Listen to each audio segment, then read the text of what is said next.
Guys, Asher coming at you today in Raid Shadow Legends. Welcome to the video. Send us some love, some positive vibes your way, especially if you need them out there today. The best rare champions in 2026. What rare champions are worth investing in 2026? Now, I think about rare champions a little bit differently than a lot of players out there, a lot of content creators, frankly. I like rare champions because I know inevitably in videos like this, I get some comments. Ash, dude, all rare champions are trash. Why are you making this video in 2026?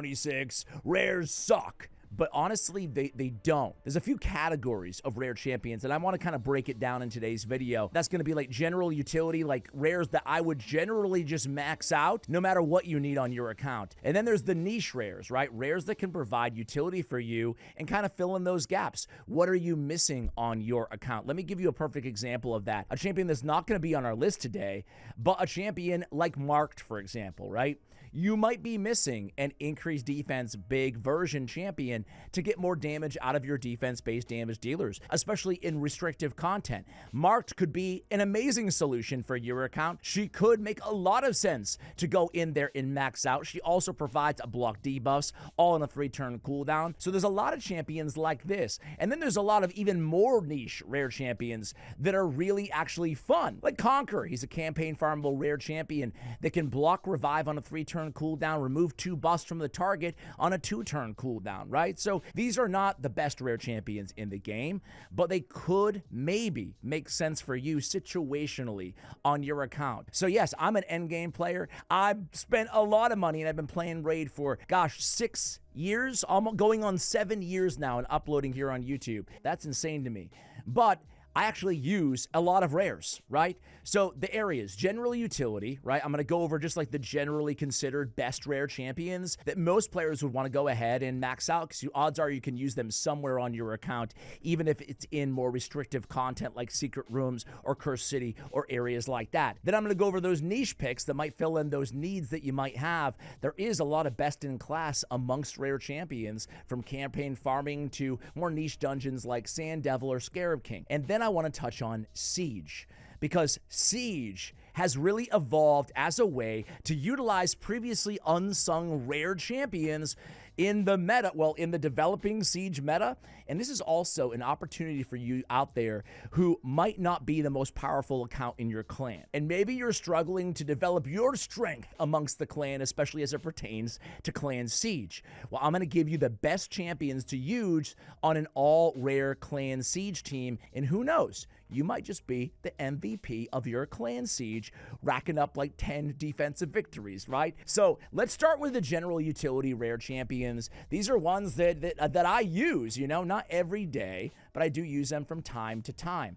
So let's just start old school here with Apothecary. Apothecary is still a great, especially a progression champion, meaning you can pull him from a freaking mystery shard or an ancient shard for that matter in the early game, and odds are he's going to help you out at least in one area, at least in dungeon progression, because he's got that fat dungeon aura, he's got the increased speed, the increased turn meter, 3-turn cooldown, and the great heal, which can be critical on a 2-turn cooldown. In addition to that, he has a triple hitter on his A1, which can really help you as a support and a chipper away at the shielder. That's a technical term, trust me, on the Fire Knight as well. It's just a very good overall, you know, utility champion. You can certainly use him in areas like Faction Wars, yes, and Secret Room content as well. Same thing goes with all the starting champions. I'm not going to go over all of them, but Kale's especially good in the early game because of his ability to AoE farm and campaign, as well as providing poisons for you. And my second favorite starter is actually Aethel. And I think that Aethel is better in the end game, okay, than Kale, because she has the big version of Weaken, basically guaranteed, provided affinity on her A1. That's so valuable. She also has an extra turn mechanic, which is incredibly valuable in this game. I think she's the best end game rare, and that's kind of a weird thing to say, but you know, that Weaken and her utility with the extra turn built in, so more AoE attacks on the A2, can certainly be beneficial. I like them both the most, Kale and Aethel, but Elhain would be my third choice. Frankly, no hate on Galek. He's not bad, but I wouldn't max out Galek. I put him actually quite below the other 4 starting champions. We can go right back to High Elves because Reliquary Tender, man. Listen, I'm going to keep it simple. She has a kind of a crappy revive, but it is a revive. There's less than 10 rare revivers in the game, right? So she has it.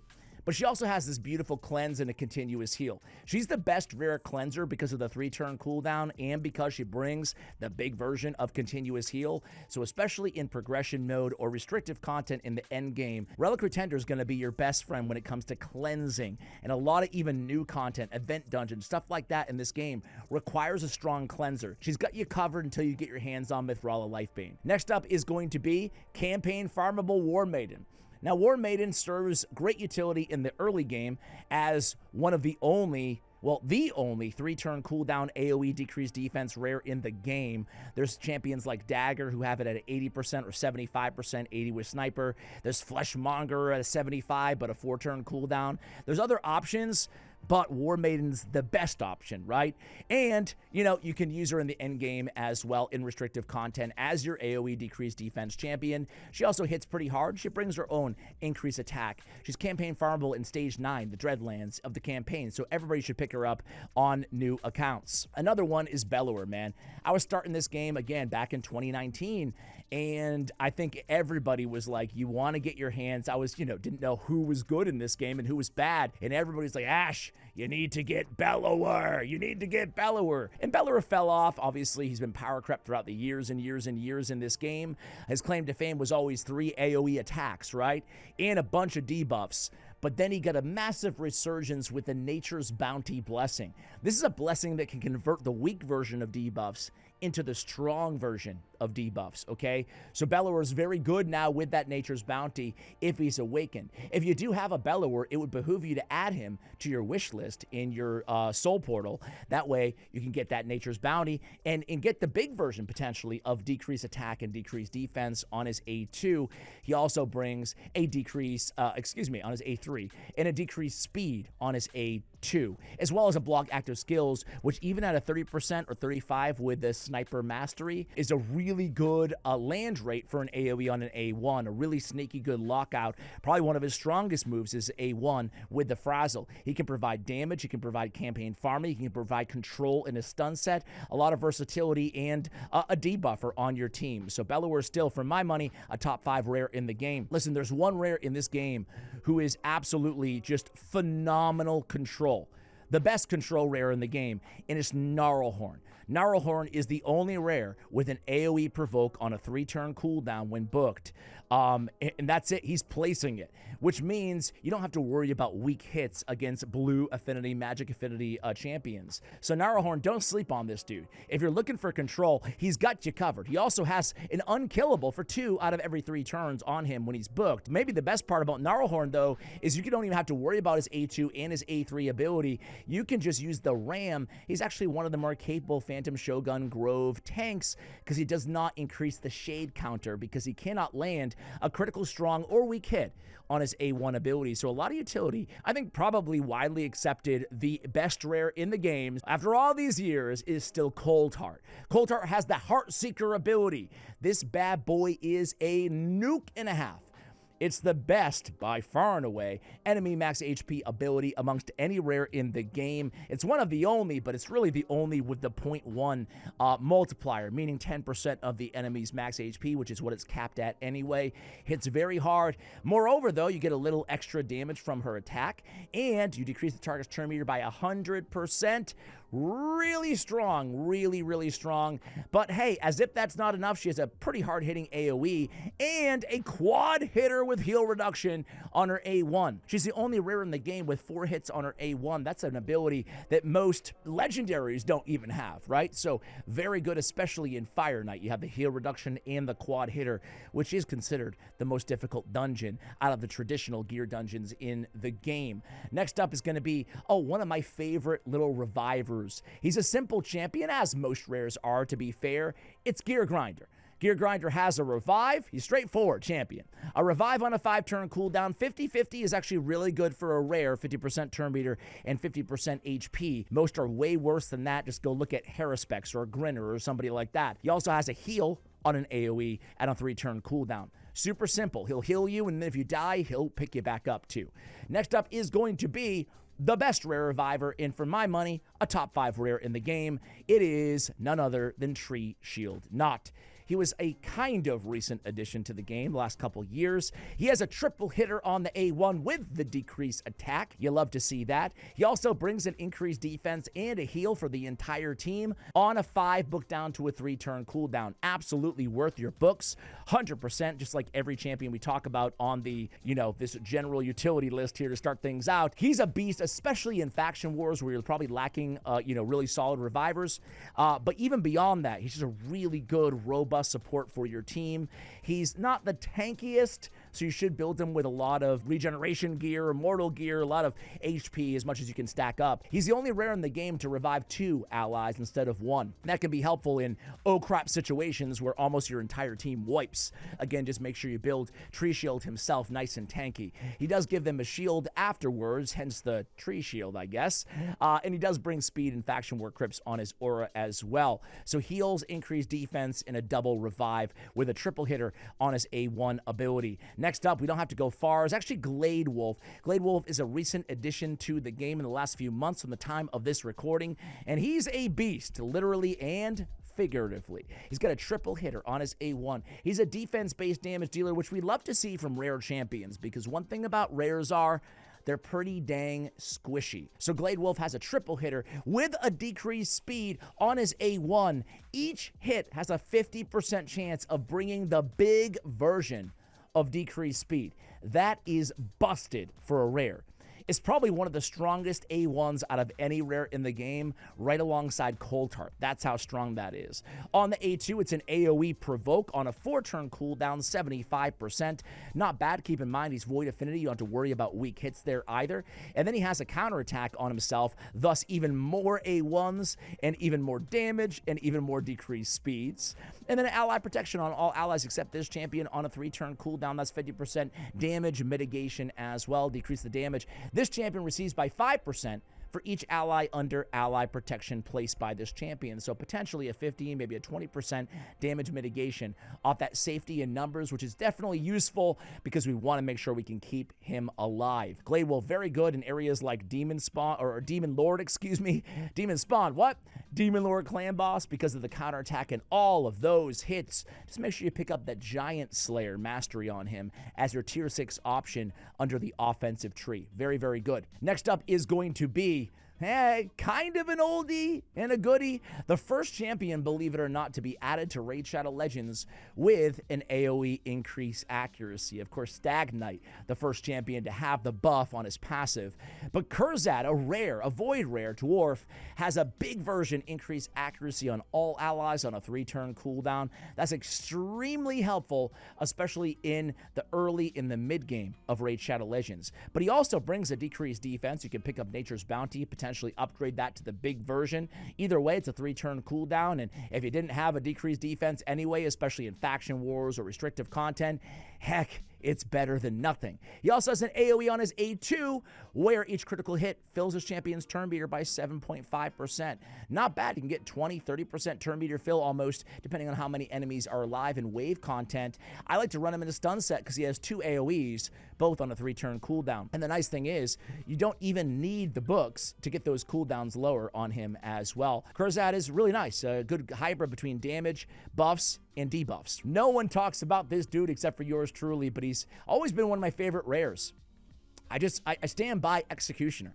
I think Executioner is just an incredible rare because he deals a lot of damage, especially for a defense-based damage dealer. He brings his own big version of increased defense. It's very selfish. It's only on himself, but what I love about it is you get way more damage with the increased defense as a defense-based damage dealer out of his A1, out of his A2. His A1 awkwardly scales off of attack. I forgot about that, which is really dumb. The good news is he still does a lot of damage. Man, they got to change that. I didn't even realize that it was only attack on the A1. As a defense, as a rare defense, it says defense. Come on, man. The nice thing is still a lot of damage, but I love his A2. Decrease the target's turn meter by 20%.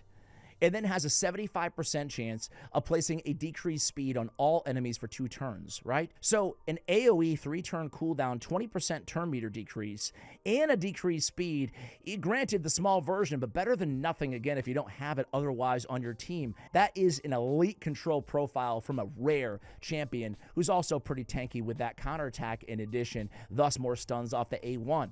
I really like Executioner. All right, we have 3 more here on the must max or the general utility rares that can help you out early, mid, end game, restrictive content especially. Enjoy this, guys. Another kind of recent addition to the game, and he is right here.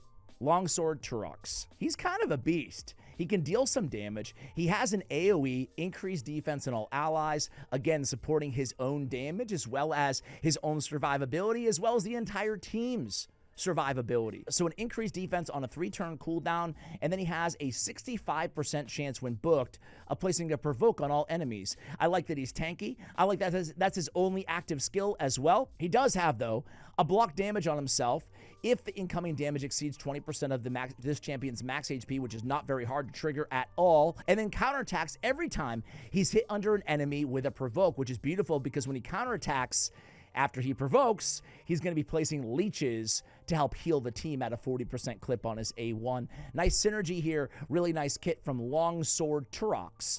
And then the last 2 ladies on the list are going to be our rare resets. You know, I mentioned this in a video, I think a shard opening recently, yesterday, 2 days ago. There's no epics in the game who have, not Paragon. I love Paragon could be a niche champion because he has unkillable for 2 turns on a 2-turn cooldown, right? But it's actually Painkeeper.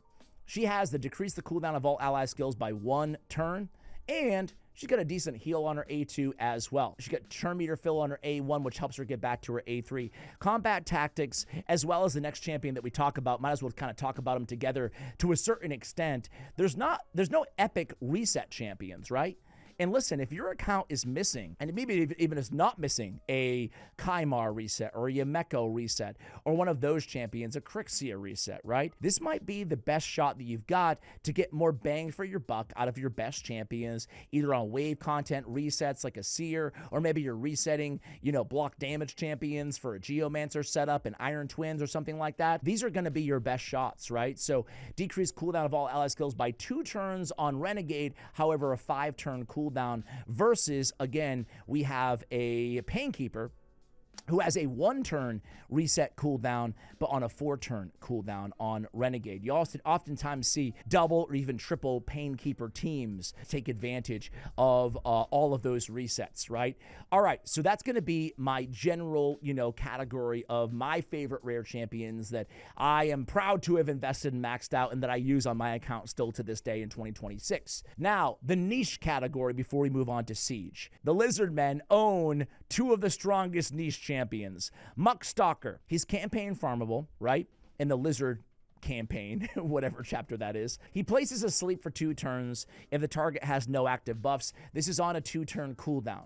So really, he's the most effective sleep champion in the game for Sand Devil, maybe outside Sify the Lost Bride or 100% sleep champions on the A1. But man, that's it. That's all you need, though. I know accounts out there, maybe not nowadays, but when Sand Devil was first released, I know even some endgame players who are just lacking a viable sleep option like this that have basically 100% uptime on the debuff. So they just use Muckstalker all the way to stage 25 to clear all of Sand Devil. The other one is actually Metal Shaper. For whatever reason, I've maxed out Metal Shaper and I've used him as well as a bunch of other champions, but I must have... Did I really feed them? Does it X out champions who are in my vault, maybe? I don't know. Anyway, Metal Shaper. For Scarab King, right? You want to shield up at all times, depending on your strategy, but that's the most popular and orthodox strategy, right? His Fortified Steel, kind of like Muckstalker, but instead of a sleep, it's just a shield. So it's a shield for 2 turns on a 2-turn cooldown, right? So the 100% uptime potential against the Scarab King to avoid all of his counterattacks unless you have that shield up. Metal Shaper's got you covered, okay? Now I want to talk about all the AoE A1 champions in the game. There's a lot of them. Well, I'm actually not going to talk about all of them. I'll talk about a few of my favorites, right? So these are going to be, you know those secret rooms out there? They're spirit only, magic only, spirit rare only, magic rare only affinity, or even like attack-based rares only. those can be very, really tricky, really tricky areas in the game. So you're going to want stun sets with Fearsome Presence, which is the modifier that can get that stun from your artifacts up to 23% from 18%. And keep in mind, stuns from artifacts don't require accuracy, just like all debuffs from artifacts don't need accuracy. So my favorite AoEs on A1s are Soulbond Bowyer. She's very good. She actually has a 100% depletion of target's turn meter, a la Cold Heart, without the damage on her A3 ability. You just need to book it out to get the full value there. But she has a really solid AoE on the A1, and you can build it for a little extra damage because all of her abilities have an extra 25% modifier to inflict a critical hit. So really, really solid there. One of my other favorites actually is another spirit affinity, and that is Abyssal. Abyssal's really solid. He brings an AoE with block buffs on his A1. He brings a heal for your team on a 3-turn cooldown when booked on the A2. And he brings an increased defense, increased attack on his A3. Listen, it can be hard to find all of these things, and he brings them all. It can be hard to find rare healers or rare increased defense or increased attack, let alone on the same ability with the AoE on the A1. Plus block buffs can be helpful for all those Valkyrie waves and stuff like that. So in Faction Wars or in restrictive content, I really like Abyssal quite a bit. Next up is Banshee. I always say she's campaign farmable, but I think I might be mistaken there. I don't think she is. But either way, AoE decreased defense on the A1, AoE on Cursed Touch. Now, I want to get ahead of ourselves a little bit here. If you don't have my 2 top recommendations for Siege on rare champions for buff removal, Banshee could be a nice third option for you guys. An AoE attack with a 65% chance of removing 1 buff from each target on a 2-turn cooldown. Why this is important is when we talk about Siege, when rare-only teams, the meta is, for rare-only Siege, Stone Skin on everybody every time. That means you need to go prepared when you're attacking with a buff remover, okay, on your team. And there's only 2 that have full buff removal, only 2 rares in the game. Banshee doesn't have full buff removal, but 65% chance isn't bad. But she's really good in a stun set with the AoE on the A1 as well. Those are my favorite AoE A1 rares, by the way. I want to move on to just some picks that I can't tell you, sit here and say, yes, 100% max them out, no matter what. But I really like them. And one of them is Bowsmith Flannan. Bowsmith has an AoE decreased speed, and then he has an increased accuracy on all allies, and then teams up with a random ally to attack an enemy. Now, he has a 50% chance of granting an extra turn if he places a decreased speed on 3 or more enemies with his A2. So nice little synergy there with a little ally attack, increased accuracy, an AoE, decreased speed, good control, stun on his A1. Very interesting champion, a blend of control and buffs and a little bit of damage from a tankier champion as well. Another one who I like is Ingid Twiststaff. These are some Sylvan Watchers, so relatively new rares in the game. We'll be getting a new faction very soon, so it'll be interesting to see the caliber of rares in the new faction, the Greco-Roman faction coming out. Who knows, maybe really soon by the time this video goes live. An AoE Leech on his A2. And again, he's bringing increased accuracy. Increased accuracy, especially in Faction Wars or progression, can really be beneficial to your team because it can be difficult to gear out all your champions with the necessary required accuracy. He also places a Leech so he can help with healing your team, and then he has a decreased defense on his A1, albeit the weak version, but he does bring quite a bit to the table. I like this champion as well. I want to point out one more before we move on, and that is the best rare HP burner in the game. You might be struggling just to find an HP burn in specific content in the game. Selenia Nightcloak, we have very limited options here amongst rare champions. She's going to be your best HP burner option. She's a 3-time at random. Before attacking, she brings her own increased accuracy, and then she has a 65% chance of placing an HP burn on a 4-turn cooldown. Like I said, it's not much, but she does have it. She also has an AoE with increased duration of burns on her Moonshot A2 ability. That's a 65% chance as well. So again, there's not a lot to love here. She's very squishy as well. You got to keep that in mind. But she does have some turn meter fill, an interesting A1 with some heal mechanic as well. And hey, if you're just struggling to find an HP burn, well, Selenia might be your solution to that conundrum. Let's talk about Siege, okay? So you don't see that many Siege teams, rare only. And I take a look at all of them. Even if I'm not going against them, I take a look, I try to follow the rare-only meta in these top Siege battles. You don't see that many Siege teams without Doomscreech if you want to go first, if that's your strategy. Because Doomscreech, by far and away, has two very unique things in his kit. Number one is, he's one of the only two rares in the game, along with Marked, we talked about at the top of this video, with the big version of increased defense. But the second thing, and this is a huge one, there's no rare in the entire game who can touch his 30% turn meter fill. Now, the rest of his kit kind of sucks, but a 30% turn meter boost, he's going to be your fastest champion if your strategy is to go first. And that 30% turn meter boost, I mean, there's nothing like it amongst rare champions. Let's just talk about those two buff removers. One is new-ish, Red Cloak Teneko. Red Cloak Teneko is actually a very good, sneaky little good Shadowkin control-y type champion, okay? She is a rare defense-based Shadowkin champion, magic affinity. On her A1, she is stealing on each hit, or chance to steal, 5% of the target's turn meter. On her A2, it's an AoE, increase accuracy on all allies, weak version, but still nice to have. And then a 75% chance of decreasing the turn meter of all enemies by 15%. Not a bad move at all. Little bit of damage there. More damage if you set her up with a Doomscreech, because Doomscreech has the increased defense big version as well. So Doomscreech is not only a turn meter booster, but he can set up any defense-based damage dealers that you have to nuke down the enemy team in Clan Siege. I'll point out the best in just a moment, but Teneko is a good kind of hybrid option. Probably not good enough to be your main damage dealer. She has Tripwire. Straight up 3-turn cooldown, removes one random buff from each enemy. That's it. There's no attack there. It's just straight up removing a buff from each enemy.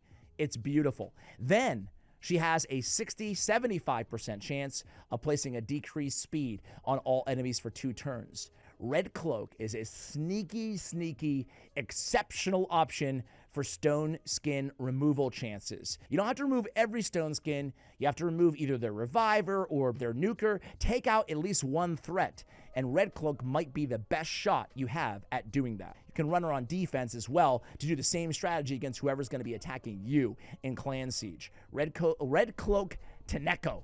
Don't forget her. The next one is, of course, Skirmisher. Skirmisher is she's not an uncommon. She's good, but she's a void, okay? Now, Skirmisher has a attack one enemy, decrease our turn meter by 20% if the attack is critical. Right? She has inflict 50 more damage, but her A3, Dispelling Shot. It basically says it all, right? Attacks all enemies, removes one random buff from each enemy. This is it. This is all we have, right? Teneko and Skirmisher for 100% buff removal. And the beautiful thing is Teneko doesn't place a hit. In Skirmisher, she's void affinity. So you don't have to worry about either of their affinities at all. Removes a random buff from each enemy again. There it is. So those are the two that everybody I see using one of those two for buff removal in Clan Siege. I want to give another shout out at another option. I already told you guys about Banshee if you don't have either of those two champions on her A2. There's another one. It's actually Grinner. Grinner is the fastest rare reviver in the game at 110 base speed. That's freaking really fast for a rare. He has a revive an ally with no turn meter and 50% HP on a 4-turn cooldown. He does shield, only the revive champion as well. It's not a great revive, but it is a revive, and he's very fast, which is nice. He has an increased attack buff on all allies on his A1. This is also a very sneaky move, albeit only a 25% chance at landing it. Kind of a nice to have, but don't depend on it type move. But then on his shock, this is why he's good in Clan Siege again. He gives you another shot at stone skin removal. So you can kind of stack him in addition to one of the other champions that we talked about. Maybe it's a Red Cloak and a Grinner on your team, for example. An AoE attack with a 50% chance of removing a random buff from each target, okay? So just to put him on your radar, he's another option that you have who kind of hybrids as, instead of a control or damage dealer, who hybrids as a reviver for your team with his unbury ability. Now I want to talk about my favorite two nukers amongst rare champions for Clan Siege specifically. So first we'll talk about the attack-based, and for my money, best rare nuker, and nobody's going to see this coming unless you're already using rare-only Siege champions. Candle Guard. Why is Candle Guard so good? Why am I saying she's the best AoE attack-based rare? because a couple reasons. Number one is she hits hard. She has an AoE here and an AoE there. And the second reason is it can be very difficult to find when you're only working with rare champions, it can be challenging to find an increase attack buff champion amongst, your rares, especially to fit into the team that you're trying to assemble here. She brings on her hardest hitting ability, her A3 focused, she brings her own increased attack and an increased crit rate. Then she attacks all enemies after she buffs herself. And then she'll have that up for her Triumph Cry on her A2 as well. She's my favorite attack-based rare champion. She doesn't necessarily have the hardest hits out of any rare in the game, but with that increased attack, increased crit rate, and the 2 AoEs, she's my favorite. She's my favorite. The other one is, of course, Demon Spawn Marquez. Marquez is the best defense-based rare nuker. I think she's the best rare nuker, but she does require a bit of a setup, so it's really kind of hard to say. She has an AoE on Crush the Weak. She deals damage, deals extra damage. Basically, the extra damage is just another hit.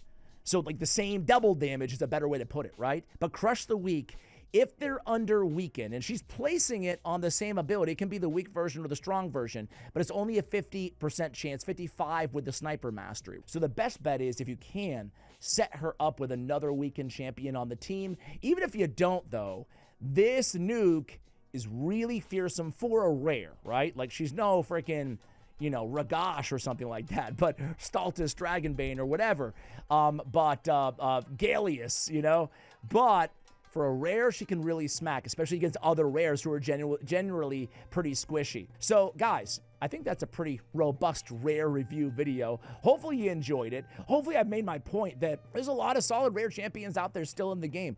A lot who can provide you utility depending on where you are on your account and what your needs are on your account. Anyway, thanks for watching until the end of the video, guys. Much love, and as always, take care.